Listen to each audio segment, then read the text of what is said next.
C'est toujours plus facile de parler de ce qui est bien dans sa vie, d'idéaliser un petit peu sa vie sur les réseaux sociaux, sur Instagram, sur Facebook, sur YouTube. Mais aujourd'hui, moi, je vais pas du tout faire ça. Aujourd'hui, je vais avouer une de mes faiblesses, un de mes défauts, et c'est assez dur. Mais c'est pas pour me plaindre, pour dire oh là là, ça va pas dans ma vie. C'est vraiment pour éventuellement déculpabiliser certaines personnes qui ont le même genre de problème ou carrément le même problème, euh, parce que je pense que c'est important quand on fait face à une difficulté dans sa vie de savoir qu'on n'est pas tout seul. Parce que ça peut souvent être l'impression qu'on a, mais c'est très rarement le cas. Et là, on va parler d'un problème que connaissent plus de 10% des gens en France, donc ça va concerner beaucoup de monde. Ça fait quelques mois, presque maintenant quelques années, que je cherche à devenir indépendant. Alors indépendant, de travailler en tant qu'indépendant. Alors je vais te lire ce que j'appelle une affirmation qui va un peu t'expliquer, je pense qu'il va te permettre de comprendre un peu ce qui se passe dans ma tête. Alors peut-être que tu vas avoir du mal à comprendre pourquoi ça se passe comme ça dans ma tête, mais au moins tu sauras un petit peu. Donc la première chose, c'est ce que j'appelle un objectif macro. Donc l'objectif, c'est je gagne 1 000 € net par mois en tant qu'indépendant d'ici le 3 avril 2019. Donc ça, c'est ce que je veux, c'est mon désir. Maintenant, pourquoi est-ce que je veux ça? Pourquoi est-ce que je veux obtenir ça? Parce que c'est bien beau tout ça, mais qu'est-ce qu'il y a en dessous? Pourquoi? Car je veux être indépendant des autorités, de mon père, de l'État, d'un éventuel patron, etc. Pourquoi? Car je veux agir selon mon gré. Pourquoi? Car je veux être cohérent entre mes désirs, mes passions et mes talents et les actions que je prends au quotidien. Pourquoi? Car je veux satisfaire mes désirs naturels. Mon désir physiologique, donc mener un mode de vie sain, bien manger, bien dormir, etc. Ça, c'est la base de la base. Là, c'est la pyramide de Maslow que je décris, mais ma version de la pyramide de Maslow. La pyramide de Maslow a, pour ma personne, alors la pyramide de Maslow, c'est une classification des désirs naturels du plus basique et du plus important au plus superficiel, entre guillemets, comment dire, difficile à avoir. Et là, je parle de la base pour aller vers le sommet. Donc ensuite, il y a le besoin de sécurité. Donc moi ici, ce que je cherche en fin de compte, c'est une sécurité financière. Le désir social. Donc je veux me sentir utile, et c'est pour ça aussi que je veux devenir indépendant, c'est que je veux apporter de la valeur aux gens, et pouvoir profiter de ma famille, de mes amis, etc. Estime, me sentir utile. Encore une fois, c'est lié au fait d'apporter de la valeur en tant qu'indépendant. Sensibiliser les gens sur des problèmes et les former pour les aider à réaliser certaines choses que moi-même j'arrive grâce à certains de mes outils, grâce à certaines de mes connaissances, etc. Accomplissement, devenir un meilleur mentor. Donc tout ça, tu vois, c'est lié parce que être indépendant en tant que formateur, c'est être un mentor, donc tu vois, tout est lié. Pourquoi? Là, c'est le 5e pourquoi, donc ça, c'est l'exercice des 5 pourquoi. Je me pose 5 fois la question pourquoi est-ce que je veux cet objectif? Pourquoi? Car je pense que mon bien-être, c'est le fait de simplement respecter mes désirs naturels et d'être en cohérence avec eux. Voilà. Je sais pas, ça va peut-être paraître bizarre pour certaines personnes, hein, je me doute et je comprends, c'est pas quelque chose qui obsède beaucoup de gens, mais moi, c'est mon cas. Donc voilà. Maintenant, le problème, c'est que je procrastine beaucoup. J'ai pris une année de césure l'année dernière, la dernière année scolaire, pour lancer des projets en tant qu'indépendant, et j'ai énormément procrastiné. Au mieux de créer des contenus, comme je suis en train de faire en ce moment, j'ai surtout regardé des vidéos débiles sur YouTube de mecs qui ouvrent des colis envoyés par leurs abonnés, ou qui regardent les pires annonces, je sais pas trop quoi, ou ce genre de trucs. Qui ne sont pas des mauvaises vidéos, mais qui sont des vidéos qui ne m'apportent rien dans mes objectifs, ça ne me permet pas de me sentir bien, si tu veux. Au mieux de me former et de devenir meilleur pour être un indépendant qui est assez fort pour gagner sa vie en tant qu'indépendant, parce que ça demande quand même d'avoir certaines compétences que ne demande pas d'avoir le salariat, donc qu'on ne t'apprend pas à l'école, eh bien j'ai regardé des séries sur Netflix. Donc forcément, j'ai pas réussi pendant cette année de césure à accéder à mon objectif de devenir un indépendant. Et le pire, c'est que ce que j'ai fait à la place, sur ma façon de procrastiner ne m'a pas apporté de plaisir. Quand je regarde mon année, je me dis pas, bon, j'ai pas atteint mon objectif, mais j'ai passé une bonne année, donc ça va. Non, non, je me dis vraiment, ça a été une année de merde. Voilà. Et c'est problématique, c'est problématique. Comment ça se fait que je suis comme ça? Pendant très longtemps, j'ai été dans le déni. Bon, tu as vu le titre, je pense, tu sais que le problème en réalité c'est la cyberaddiction, mais j'ai été dans le déni pendant très longtemps. Je me suis dit mon problème c'est parce que j'ai pas assez d'énergie. Mon problème c'est parce que j'ai pas assez de motivation. Alors, j'ai commencé à créer des trucs comme ça pour la motivation. L'exercice des 5 pourquoi, c'est un exercice de motivation, c'est essayer de conscienter pourquoi est-ce qu'on a envie de faire les choses, au mieux d'avoir ça enfoui dans notre inconscient, en avoir conscience et se dire ah oui d'accord c'est pour ça, je comprends mieux maintenant. J'ai fait plein de choses comme ça. J'ai créé une routine matinale où je fais un peu de sport, où je prends un meilleur petit déjeuner pour avoir plus d'énergie. J'ai fait plein de trucs. Ça m'a aidé. Ça m'a aidé. J'ai un peu moins procrastiné grâce à ça, mais ça m'a pas permis de me libérer de ma cyberaddiction tout simplement. Parce que le problème, il est là. Le vrai problème, c'est que je suis cyberaddict. Et c'est quoi les symptômes de l'addiction? Alors, le premier symptôme, il y en a 3, il y en a d'autres, hein, mais là j'en ai sélectionné 3. Le premier, c'est la pulsion incontrôlable. Tu sais que tu ne devrais pas le faire et ta volonté te dit non, ne le fais pas, mais il y a quand même un truc au fond de toi, un truc un peu animal qui te pousse à le faire. Et quand tu ne le fais pas, quand tu ne consommes pas la substance addictive ou quand tu n'accomplis pas le comportement addictif, parce qu'on peut être addict à des substances comme à la cocaïne, mais on peut être aussi addict à des comportements comme au sexe ou à la masturbation, qui est une forme de sexe, la masturbation. Mais comment te dire, la cyberaddiction, évidemment, ce n'est pas une substance, c'est un comportement. Et qu'est-ce qui se passe quand on n'assouvit pas la consommation, sa pulsion de consommation d'un produit addictif, d'une substance addictive ou le comportement addictif? Eh bien, ce qui se passe, c'est qu'on se sent stressé. Et ça peut parfois aller très loin parce que tu peux vraiment avoir des papillons dans le ventre tellement ton corps te dit fais-le, fais-le, fais-le. Hein, il t'envoie de l'adrénaline, etc. pour te pousser à le faire. Et comme tu ne le fais pas, tu sais, c'est comme quand tu te retrouves devant ta classe à faire un exposé et que tu n'es pas à l'aise. L'adrénaline, ça te met des papillons dans le ventre et tu ne te sens pas bien. Hein. Les papillons dans le ventre, c'est soit parce que tu es très excité, soit parce que tu es très stressé. En général, c'est ça. Donc voilà, récemment j'ai installé une application sur mon smartphone qui s'appelle HelloTalk parce que je voulais me remettre à parler et à écrire en anglais parce que j'étais assez bon à une période et là je trouve que j'ai beaucoup perdu parce que j'ai pas pratiqué tout simplement et j'ai pratiquement pas de notifications sur mon portable. Je n'aime pas les notifications, je n'aime pas être dérangé. Ce qui explique pourquoi probablement, malgré que je sois un gros cyberaddict, je ne suis pas spécialement addict à mon smartphone. Mais là, comme je venais d'installer l'application, tu le sens arriver, les notifications s'étaient mises automatiquement et je passe 1 heure à parler avec 3 étrangers, alors un portoricain, une américaine et l'autre une vietnamienne, donc je leur parle en anglais et tout, c'est sympa, donc je passe un bon moment, je repose mon smartphone et puis 1 heure plus tard j'ai une notification d'une de ces personnes qui a dû m'envoyer un message probablement. Et là, j'ai très envie de prendre mon smartphone. Mais je me dis non, parce que c'était un moment où je voulais pas prendre mon smartphone. Je me souviens plus pourquoi. Je voulais faire un truc, je me souviens plus quoi. Mais je voulais pas le prendre. Et comme je l'ai pas pris, j'ai senti ce truc dans mon ventre, ces espèces de papillons.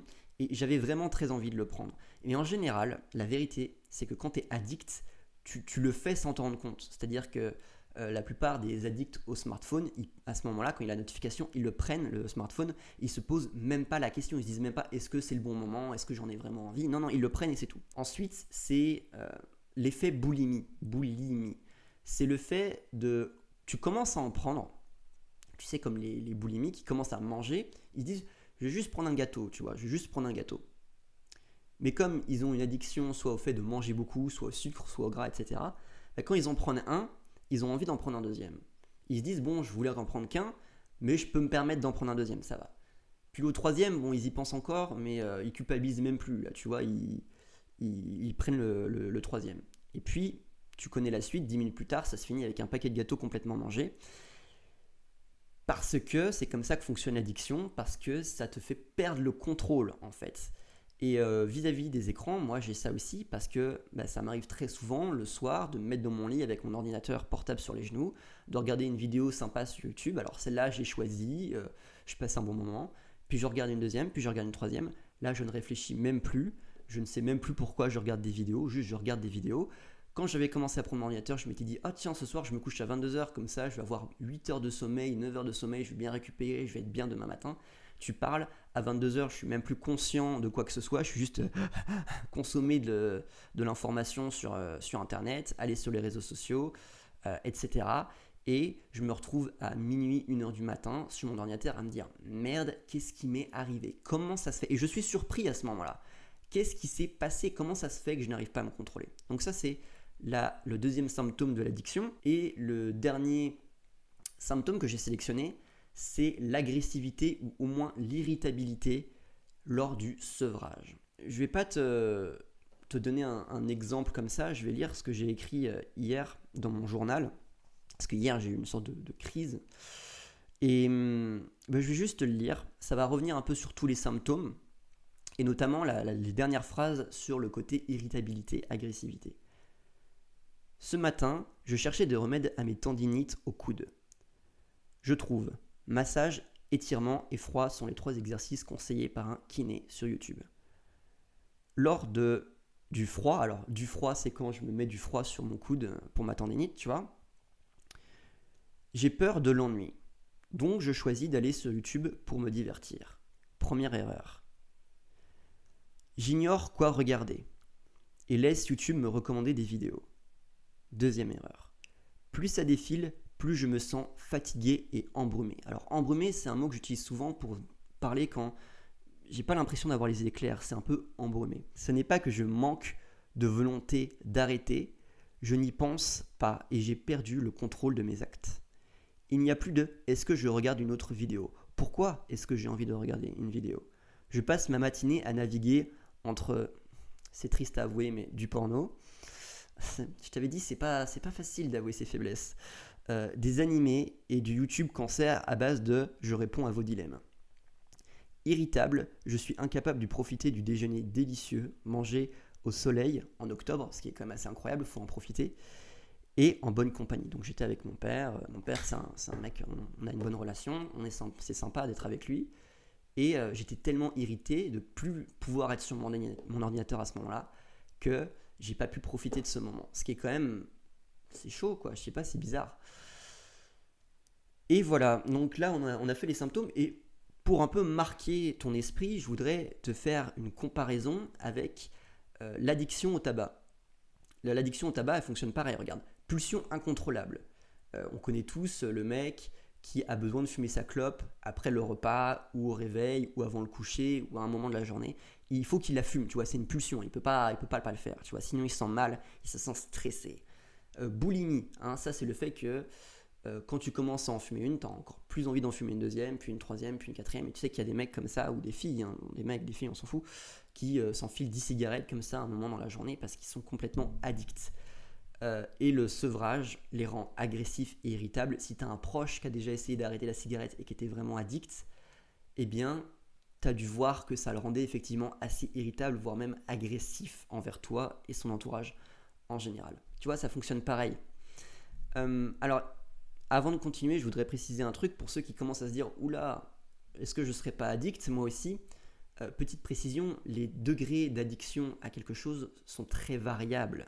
Que ce soit une substance, que ce soit un comportement. Il y a le mec qui est addict au fait de prendre 3 cigarettes dans la journée, ce qui n'a pas un impact aussi fort évidemment que le mec qui en prend 20. Et parfois, étonnamment, le mec qui en prend 20, il aura plus de facilité à arrêter que le mec qui en prend 3. Tu vois, ça varie beaucoup. Se dire qu'on est addict à quelque chose, c'est pas forcément, je veux dire, c'est pas forcément la fin du monde et c'est pas forcément à un degré très fort, ça va dépendre. Donc, parce que je sais que la plupart des gens qui vont écouter cette vidéo, en vérité, ils vont se dire « Oula, mais moi aussi j'ai des symptômes similaires ». Calmez-vous, probablement que vous n'êtes pas non plus, enfin je veux dire, vous n'êtes pas au point où vous devez prendre des médicaments pour vous shooter toute la journée pour pas consommer trop de vidéos sur YouTube ou des trucs comme ça. Je sais pas ce que je suis en train de vous dire. Je vous dis juste que vous n'êtes pas seul et que peut-être il va falloir essayer de trouver des solutions. Voilà. Alors pour continuer la métaphore, la comparaison avec la cigarette, il y a une vidéo que je ne sais pas si tu connais Kian Kojandi, l'humoriste, bon, tu le connais sûrement, si tu as vu Bref, quasiment tout le monde sur YouTube a vu Bref.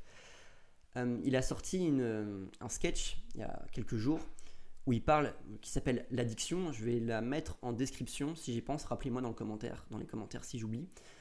Où en gros, il compare effectivement la cigarette à la cyberaddiction.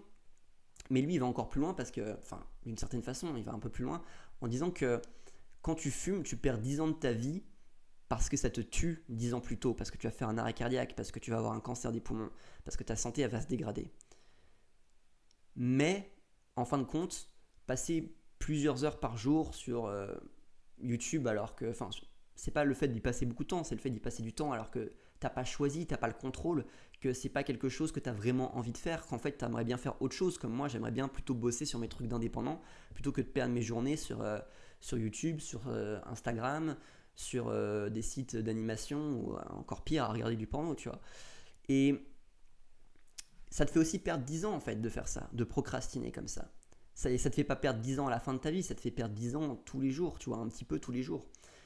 Et alors là, par contre, c'est moi, là, c'est ce que lui a dit, c'est ce que Kian Kojandi a dit. Je voulais bien dire que c'était lui, à la fois pour te dire d'aller regarder le sketch, parce qu'il est très bien raconté. Par contre, là, c'est moi qui invente, c'est moi qui parle, c'est mes mots.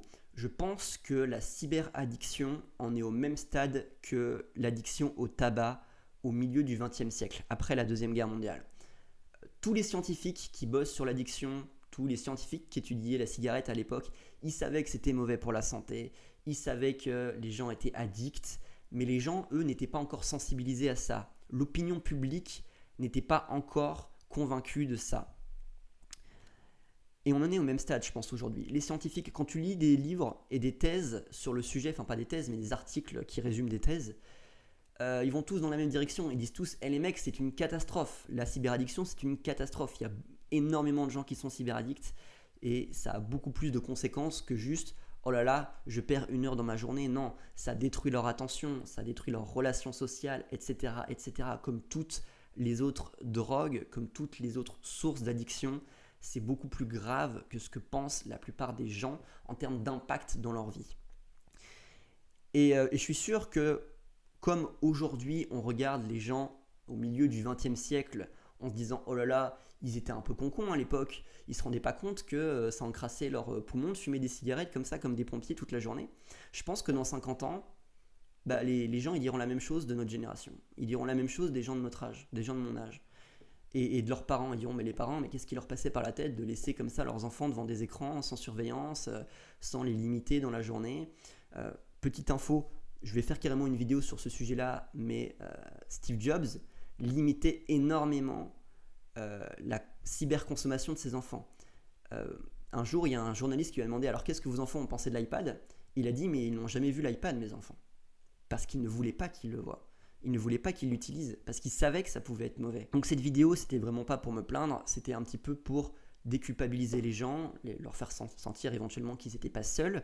Juste comme ça, un petit chiffre qui fait plaisir, 9% de la population mondiale est addicte à Internet et aux écrans, etc. 9% c'est mondial, c'est-à-dire que t'imagines bien qu'en France, où on a un accès beaucoup plus facile à Internet et aux technologies parce qu'on a un plus fort pouvoir d'achat que dans la plupart des autres pays dans le monde, t'imagines bien que chez nous, l'addiction, elle doit être beaucoup plus forte et beaucoup plus répandue. Tu vois, c'est juste logique. Donc voilà. Donc c'est un chiffre, moi, qui m'a fait bizarre. Quand j'ai vu ça, 9% mondial, en comptant l'Afrique et l'Asie, et l'Amérique du Sud. Waouh, c'est un truc de fou. Bon. Maintenant, je voudrais juste faire une petite annonce et dire que je vais m'orienter vers une thématique de la cyberaddiction dans mes prochaines vidéos. Pourquoi ? Parce que j'ai ce problème-là et je vais me concentrer dessus pour résoudre mes propres problèmes, pour essayer de me libérer moi-même de mon addiction. Et je voudrais en profiter pour partager avec des gens qui auraient les mêmes problèmes, des solutions, des idées, des choses pour leur faire comprendre comment ça se passe dans leur tête, comment est-ce que certaines entreprises utilisent la cyberaddiction à leur avantage, etc., etc. Donc si ça t'intéresse, je te conseille de t'abonner et de cocher sur la cloche pour être notifié des prochaines vidéos si ce n'est pas déjà fait. Si ça ne t'intéresse pas, je te conseille de te désabonner, ce sera plus simple comme ça plutôt que de recevoir des vidéos qui servent à rien dans ton flux d'abonnement et moi je vais avoir l'impression que personne ne s'intéresse à mes vidéos si la moitié de mes abonnés ne s'intéressent pas à ma thématique alors que c'est juste que vous vous y intéressez pas. Donc voilà, c'est tout ce que j'avais à dire. C'était Samuel, salut, à la prochaine.